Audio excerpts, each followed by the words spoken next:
It is part 2 of section 16.3. Here we'll study more properties of conservative vector fields. In the first part, we found that conservativeness is equivalent to zero line integral on closed path. When the domain is open connected, we can say conservativeness is the same as independent of path.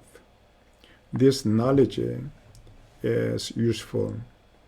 Now we'll consider more useful theory. Let's see the theorem. Using the Clairaut theorem, we can prove this theorem easily. Vector field F has two components, P and Q, and is conservative. And P and Q have continuous first order partial derivatives. Then P sub y is Q sub x. That means conservativeness implies the equation. We can prove it quite easily. Once the vector field is conservative, then there is a potential F such that its gradient is the vector field.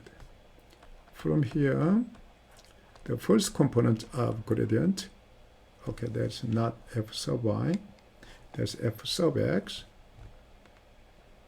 must be same as P, the first component of F, and second component, F sub y, must be Q.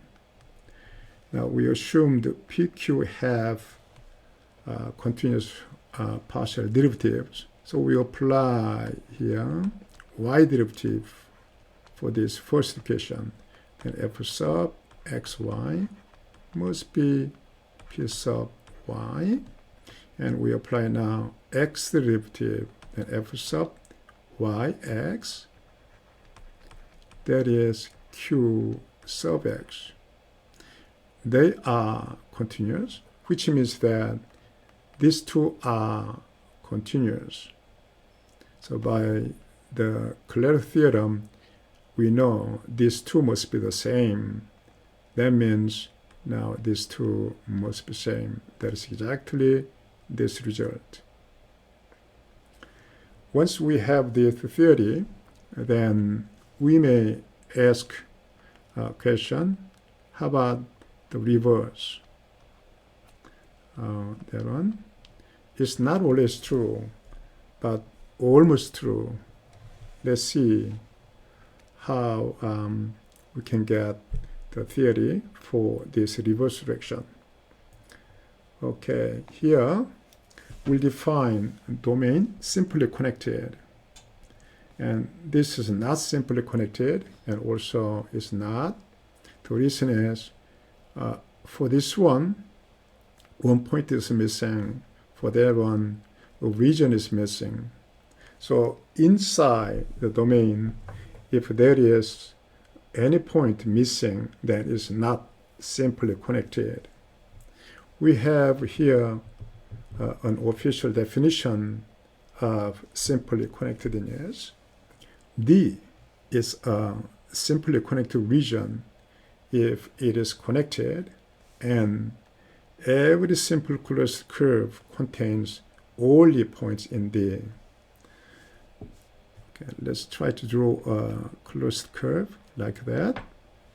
Then at this point, okay, the inside of this curve, at this point, if we consider inside of this curve, then this point is not in D.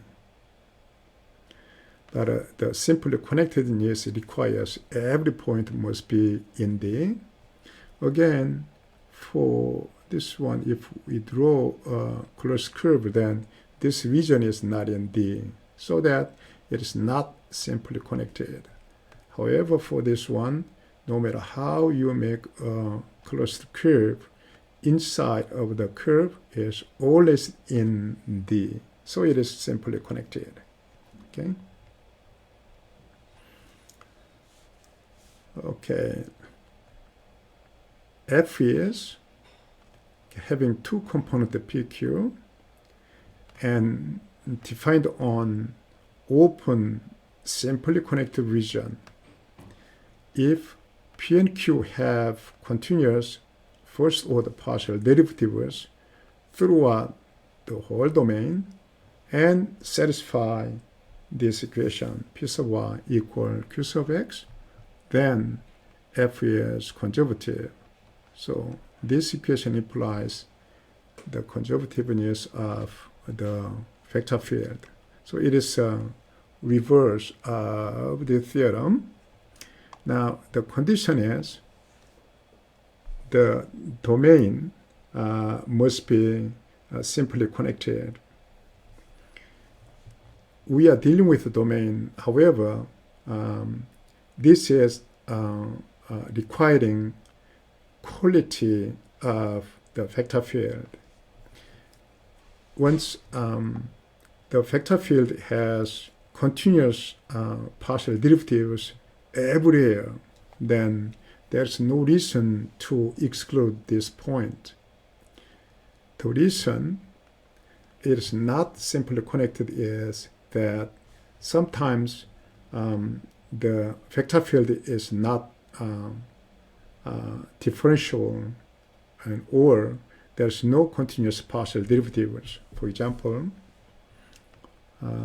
okay, let's see this one. F is x over square root of x squared plus y squared, and y over square root of x squared plus y squared. Once it is given, then at the origin, assume this is origin, then at the origin, even the vector field is not defined and there's no continuous first order partial derivatives. So once the vector field has good quality, then now we can choose a simply connected domain, and then once this equation is satisfied, then it is conservative. So in practice, once the vector field is differentiable and continuously differentiable, then conservativeness is the same as that equation. So for given vector field, we can check easily if it is a conservative vector field. Okay. This is a self-stated problem, but we try to solve the problem here. Determine whether or not the vector field is conservative. Just we check this equality. This one is differentiable, and once you make partial derivatives, then everywhere continuous, so that conservativeness is the same as that equation, right? Okay, so let's try to make a partial derivatives p sub y derivative. Then for this one we have, okay, in fact there are y derivative, then there's 2x, and q x derivative. For this one x derivative, then there is 2x and plus 1, that will be 0. So they are not the same. That means this vector field is not conservative, right? Again, same kind of problem. Here, p sub y or q sub x first, it doesn't matter. P sub y derivative, then this e to the y, this y derivative is now cosine x. Now q sub x derivative, then there's e to the y, x derivative is now cosine x. So they are the same. So the vector field is conservative, right? Okay, let's try to find now potential. Once the vector field is conservative, then here we can get the integral, line integral quite easily through this theory. And this formula is just for the parameterization. We use here terminal point and the beginning point, and we try to evaluate the potential at these 2 points, and the difference is the solution. So that once we recognize the vector field is conservative, then try to find the potential function, and we can easily finish the integral. Okay. Okay. Already we know this is conservative. So let's try to find the potential. Okay, part A. Now that must be same as gradient of f. F is potential. Okay. So f sub x, the first component must be here, the first component, e to the y plus y cosine x. And f sub y, the second component of the gradient, must be same as that one, x e to the y, and here sine x. Okay, number one equation, number two equation. From 1, we make x integration, then f is x e to the y. E to the y is a constant. If we consider it as a function of x, then it's a constant. And again, for this one, the integration is y sine x. We are making x integration. And here we have to put a constant, general constant, which is a function of y. Now we have to decide g of y. How? From here, we are making y derivative. Then that is x e to the y, and that is now sine x. And here this one must be g prime y. Now we compare it with the right side of equation 2. Then we can easily see that that must be 0, which implies g of y, now as a function of y, must be a constant k. So we conclude here f is x e to the y plus y sine x plus a constant. Okay, we found a potential. Now let's try to evaluate the line integral when c is parameterized as this one. Now what we need is the beginning point and end point. Okay, beginning point is f at 0, right? In fact, f at r0, right? So what is r0? And that is when t is 0, then it's 1, again 1, so it's 1. T is 0, then that will be 0, so there is 0. Oh boy. In fact, at the evaluation at beginning point. So what is this value? That is x is 1, y equals 0. X is 1, y equals 0, which is 1. And y equals 0, then that is 0. So that we can ignore k. So that must be here 1. Right? F at terminal point, which is f r, okay, that is pi. At pi, we have the final point.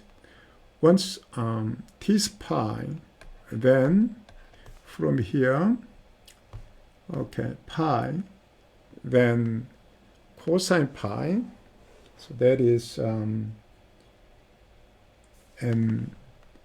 minus 1 and e to the pi minus e to the pi, and this pi, then again this is 0. Okay, so y is 0, so this will be 1, that will be 0, x is now minus e to the pi. Okay? So here the integral must be terminal point minus e to the pi, and the value at the beginning point, which is 1, we make here this final answer. Okay? Okay, once we know the given vector field is conservative, well, then we can find a potential, and the line integral is evaluated by using the potential, measure the value at beginning point and terminal point, and we try to get the difference. Okay. Now for this function, let's try to find potential. Okay, it has 3 components. Now the idea of finding potential function is exactly the same, even though we are dealing with 3-dimensional vector fields. Okay, once it is conservative, then there must be potential, and then gradient of f is the vector field. From this one, f sub x, the first component of gradient must be this one, y squared, and f sub y, the second component, must be a second component. Okay, now the third component, that must be f sub z. Okay, that must be this one, 3y e to the 3z. Right? We have these 3 equations, and now we number them 1, 2, 3. Okay, we have this system. From here, now from 1, we try to get x integration. Then f is x y squared plus a constant. Now you have to put general constant, that is a function of y and z, such that if you apply x derivative, then that becomes y squared and this will disappear. So you have to put this general constant. We have to decide this in order to do that exactly the same technique.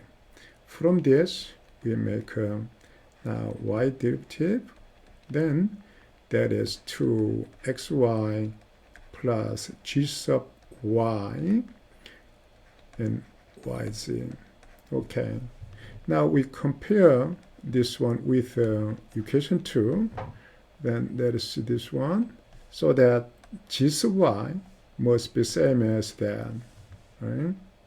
So we have g sub y as a function of yz, that is e to the 3z. That means g function of yz, and after y integration we have y e to the 3z, and we have to put a constant that must be general, here a function of h, such that once you apply y derivative, then this will disappear to get now that one, right? Okay, and this one, this equation, right? Okay, now so that now combining this one, we reach at f is x y squared plus y e to the 3z and h of c. Now we have to decide what it is. Okay. Now we again use this one. So far we used only number 1 and number 2. Now we have to use that. So from here we make z directional derivative. Then from here the first one will be 0. Second one will make 3 out of the exponential function. So 3y e to the 3c. And then that must be h prime c. Right? Now compare this one with equation 3. Then h prime c must be 0, which implies that h of c must be a real constant.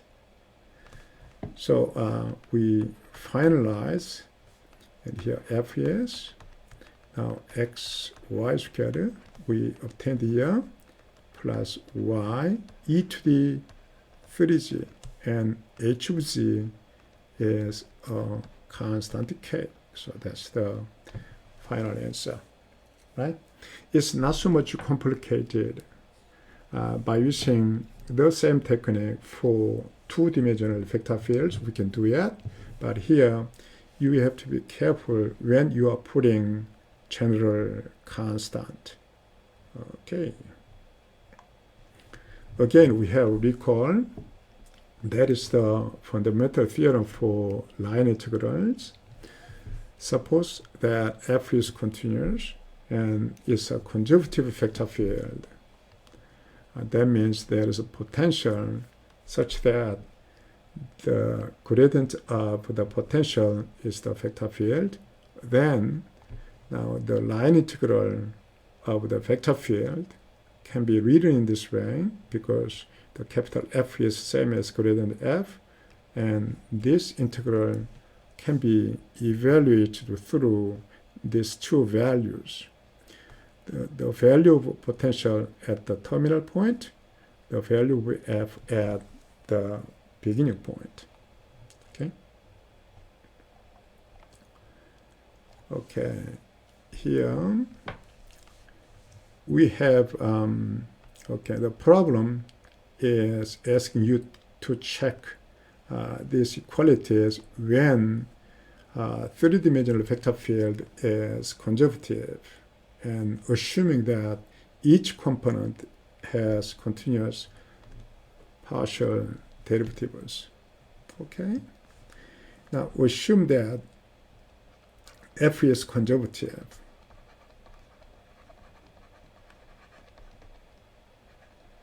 Okay. Then there must be a potential f such that gradient of f is capital F. That implies here f sub x, the first component of f is p. And f sub y, there must be again second component, f sub c, which is the final component. So from f side, we have to use here final component. Okay. Now from this one, because we assume that PQR have continuous partial derivatives, we can apply partial derivatives. And after derivative, they are again continuous. So for example, for this one, okay, so from these two, and py derivative, then py derivative must be f sub xy. Now qx derivative, then x derivative fyx. Now we assumed that these are continuous, which means that these are continuous. Using the Clairaut theorem, we can see they are the same, so that p sub y must be the same as q sub x. And for this one, you can figure out yourself. Okay, let's go to the final one. this is about Q and R. Okay, so we focus on this last two. Okay, for this one,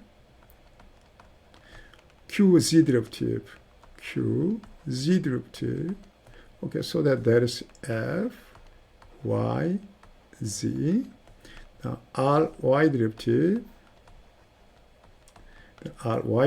then F, Z, and Y derivative. Again, we assumed that these are continuous, so that they are continuous. Then this must be the same by the Clairaut theorem. So we recheck this identity. Of course, for this one, if you play the same rule, then along with these two, you can get this one quite easily, right? Okay. Show that it's not independent of a path. Okay. From the first part, we know that the conservativeness and independent path and the zero line integral on closed path, they are all the same. And also here, once we consider three-dimensional vector field, then conservativeness implies these three equations. Okay, at this moment we may, okay, right now it is true, but how about the reverse? Okay, the reverse is also true when the vector field has good quality, exactly as for two-dimensional vector fields. Okay, now here, so that for this one, and if this vector field, so we see here now vector field is first component is y, second is x, the final is yz. Once at least one of these equations is violated, then it is not conservative, and so that is not independent of path, right? So here, let's try to check this equation first. P y derivative is qx derivative. So that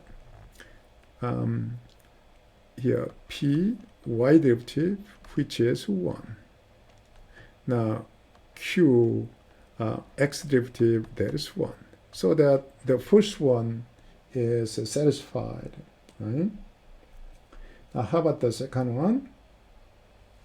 Second one is, now here for that one, we try to get, okay, this one, P z derivative and R x derivative. So P z derivative, that one, P z derivative is 0, and R x derivative, that is again 0, right? Okay. P z derivative is 0, R x derivative is 0. Okay, again is satisfied. Now for the last two, and here now Q z derivative is 0, and R y derivative, okay, over there is 0. Okay. Eventually we found one case so that it is violated, so that it is not conservative, and as a result, it's not independent of path. Okay. Okay, for these exercise problems, okay, you can do it. And for number 1, now path is given from here to there, and now once the line integral is given along with the gradient, then this one must be same as f okay, no, not F. Already it's gradient, so that there must F terminal point minus F beginning point. But this contour plot is for the potential, so that now you can find the value at the terminal point and beginning point of the potential, and then you can decide quite easily. In fact, the answer is 3 minus 30, right? Beginning point is here, value is 30, and this is 3 at the terminal point. So that minus 27 is the answer. Okay, for others, you can solve them, okay, reasonably. Okay, that's the end of section. Thank you.